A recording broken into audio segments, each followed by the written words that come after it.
رسول اللہ صلی اللہ علیہ وسلم نے فرمایا، جہنم میں داخل ہونے والوں میں سے دو آدمیوں کی چیخ بلند ہوگی۔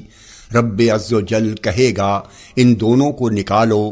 جب انہیں نکالا جائے گا تو اللہ تعالیٰ ان سے پوچھے گا تمہاری چیخ کیوں بلند ہو رہی ہے؟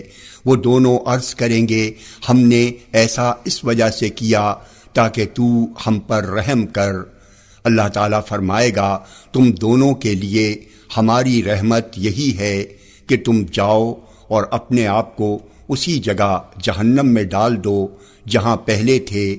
وہ دونوں چلیں گے، ان میں سے ایک اپنے آپ کو جہنم میں ڈال دے گا تو اللہ تعالیٰ اس کے لیے جہنم کو ٹھنڈا اور سلامتی والی بنا دے گا، اور دوسرا کھڑا رہے گا اور اپنے آپ کو نہیں ڈالے گا۔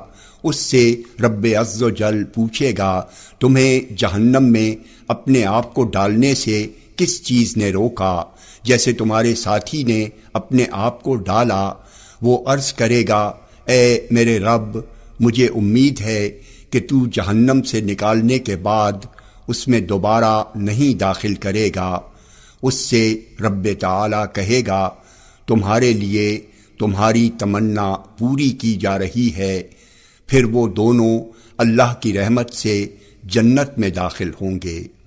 جامع ترمذی حدیث نمبر 2599